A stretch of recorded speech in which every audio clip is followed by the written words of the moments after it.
வணக்கம் தமிழக அன்பு நெஞ்சங்களே, தமிழக வெற்றி கழகத்தின் அன்பு நெஞ்சங்களே, ஆன்றோர்களே, சான்றோர்களே, என்னை போன்றவர்களே. தேர்தல் நடந்து முடிந்திருக்கின்றது.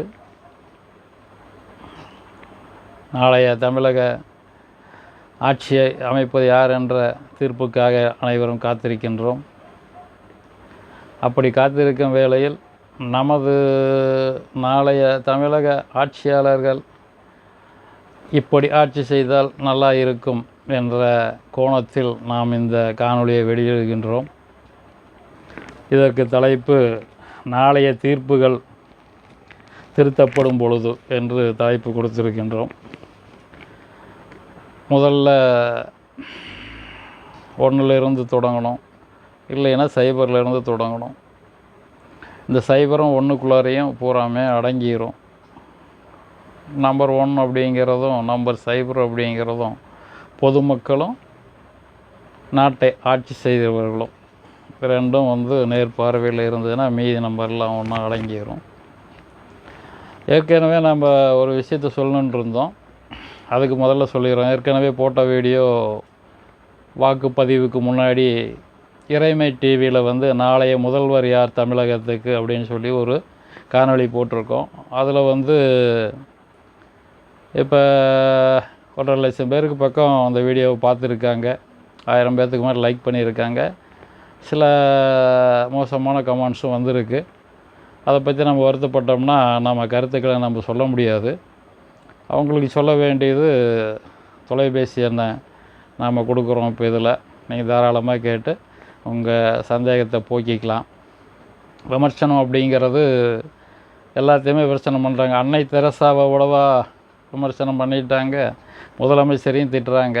எவ்வளோ பெரிய ஆளாக இருந்தாலும் சரி, வயசு வித்தியாசம் இல்லாமல் பொதுமக்கள் திட்டுறாங்க. எதுக்காக அப்படின்னா அந்த கட்சியினுடைய வெறி, அதுதான் சொல்லணும். தன்மை அப்படிங்கிறது அதில் வராது, தன்மையான வார்த்தை வராது. இன்றைக்கி இவங்க ஆட்சியில் இருப்பாங்க, நாளைக்கு அவங்க ஆட்சியில் இருப்பாங்க. எல்லாமே மனிதர்கள் தான். எல்லாமே வயசுக்கு தகுந்த மாதிரி, வித்தியாசத்துக்கு தகுந்த மாதிரி எல்லாருமே பேசி பழகணும். அதுதான் தமிழர்களின் பண்பாடு. அதை பொதுமக்கள் அனைவரும் கடைபிடிக்கணும். எதுவுமே இங்கே நிரந்தரம் கிடையாது. எல்லாமே காணாத போகிற ஒரு விஷயந்தான். நேற்று நீ, இன்னைக்கு நான், நாளைக்கு இன்னொருவன். அப்படித்தான் இந்த உலகத்தில், இந்த பூமியில் எல்லாருமே வாழ முடியும். அதனால் எல்லோருக்குமே நாவடக்கம் மிகவும் அவசியம். எதுவுமே நிரந்தரம் இல்லைங்கிறத முதல்ல புரிஞ்சுக்கணும்.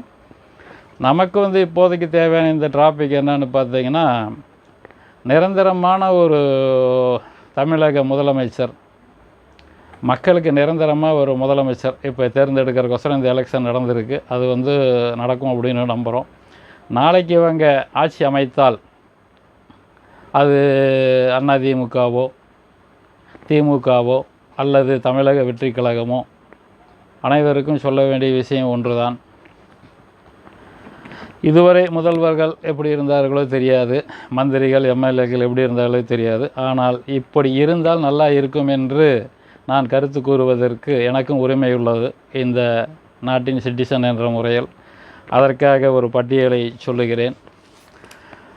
முதல்வர், நமது நாளைய பதவியேற்கும் முதல்வர் அவர்களுக்கு சென்னை மாகாணத்திலேயே அவருக்கு சொந்தமாக 5 ஏக்கரில் தனியாக வீடு அமைக்க வேண்டும்.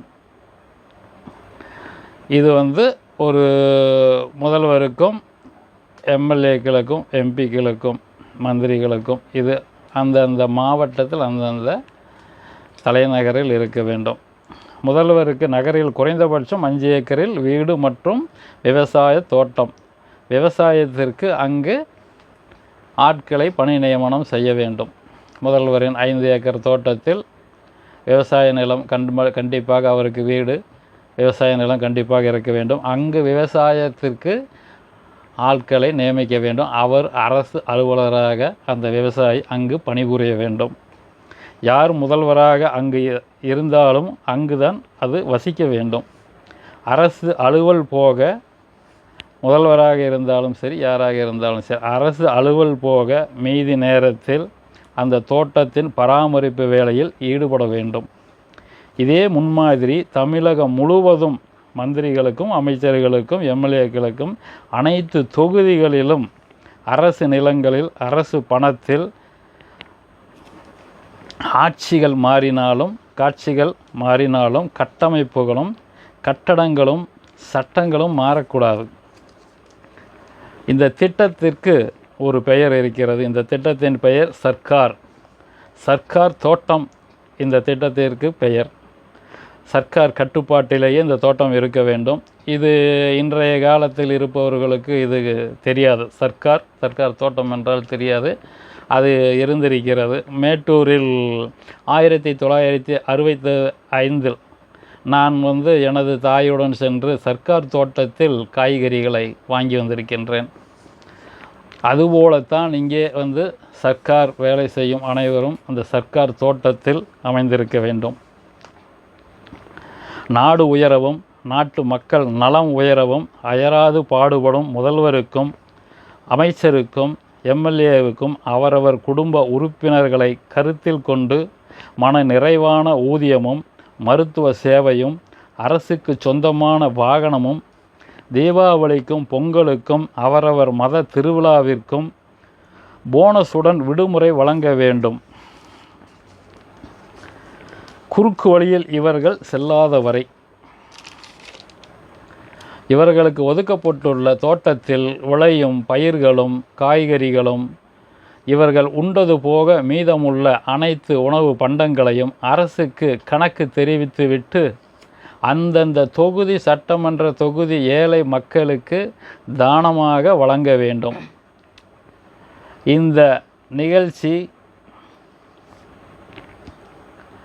இந்த நிகழ்ச்சியை தவறாமல் ஒளிபரப்ப வேண்டும். அரசு தொலைக்காட்சிகளிலும் மற்ற தொலைக்காட்சிகளிலும் கணக்கு கரெக்டாக மக்களுக்கு போய் சேரணும். நாம் என்ன பண்ணிகிட்ருக்கோம் அப்படிங்கிறத எல்லா மாநிலமும் பார்க்கணும். அதனால் டெலிகாஸ்ட் பண்ணணும்.